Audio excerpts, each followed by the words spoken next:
Hi, this is Jennifer Annenberg, and I'm here with Courtney Pagan of Curate Boutique. She is the owner and head curator of this boutique. It's fabulous.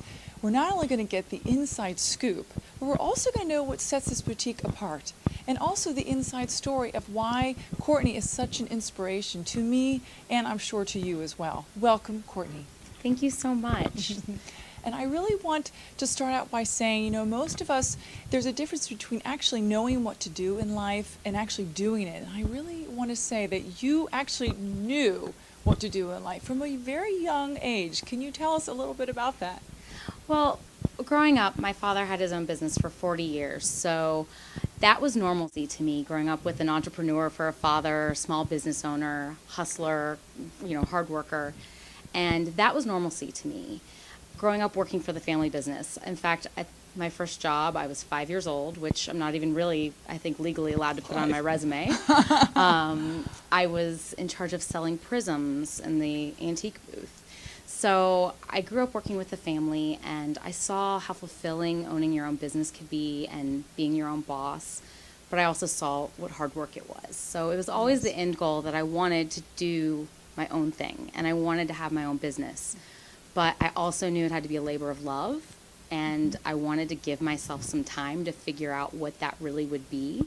So I knew that I wanted to own my own business, and I waited until I matured in the business world, and I, after college, learned different facets of marketing and branding and consulting and the business to really determine this is what I wanted to do for certain. And once I made that decision a few years ago, it was full steam ahead. But was it always easy, Courtney? Was it always, I'm sure you had difficult moments. This was not an overnight journey. Of course, this took a while, didn't it? Oh, absolutely. And it's not easy. It's very hard to leave a paycheck.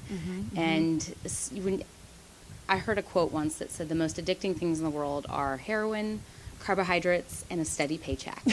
And I don't know about heroin, but I can say the carbohydrates and steady paycheck, definitely very addicting. Absolutely. And don't you think that allows many people to stay in the positions they are, because it's so scary, isn't it? Can you talk about that? What allowed you to make that leap of faith, that jump into this fabulous business? Yeah. So leaving my first job was very difficult. I, in fact, likened it to breaking up with your first boyfriend, because it's all I knew. It was, a very corporate job, and as much as I loved the company, I didn't look up and see anywhere that I wanted to move next. And as a success-oriented person and a goal-oriented person, not wanting a promotion was just very odd. It just didn't fit for me. And I ended up moving to a smaller company based here in Cincinnati called Seek. And honestly, being able to report directly into the CEO and the owner and work on that leadership team and work with them, they were very inspiring. And they had this belief that one of their purposes as a company was to release the full potential in others. Wonderful. So when I told them that I wanted to do this, which was very scary, they couldn't have been more supportive. And Amazing. They made it very easy for me to follow my dream. That was after sort of years of saving money and putting together the long plan of, what research I needed to do and what savings I needed. And honestly, when I made the decision to meet with a business advisor, I had a friend who This was in your company that you're working, right? I hired an external business advisor. Okay. Outside? And I contacted him on my 30th birthday because I knew that 30 was my year. I was going to make it happen. This gets good. Okay. Yeah. I remember this. Yes. And we met a month later. Okay. And I told him that I didn't think it would even be possible, but if all the stars aligned, I'd like to be open within 6 months. And yes. I was. Yeah. He helped me realize I was just so much more ready. You had a goal. You knew. You were determined. You wanted to do this. And honestly, telling other people helped a lot. Yes. Being accountable to others. And I've always wanted to be a person of action versus a person of words. So as Yes. soon as I told people that this is what I was going to do, there was no turning back. Yes, and that is important. It makes you accountable. Mm-hmm. It's almost like you have a support system when you tell that basically to the universe, to whoever. I mean, it really makes you accountable. You're like, oh no, now I got to really do it. I'm Yeah. telling everybody. Yeah, but don't you also think, just backing up, because I know you have another part of the story that's Mm-hmm. going to really be kind of like, it's very inspirational. But I think initially you had this company that supported you, even though they knew that they were going to lose you. Don't you think that was a huge part of it? I mean, if Oh, all companies absolutely. would support, knowing that when they support their employees in that way to grow and be who they need to be, they're ultimately happier employees. I think that's really an important point to say. I think that's Yeah, great. What a great absolutely. stepping stone you had. Absolutely. And honestly, I feel that every experience that I've, all the experiences I've had, everything that I've done up to this point has prepared me for this role.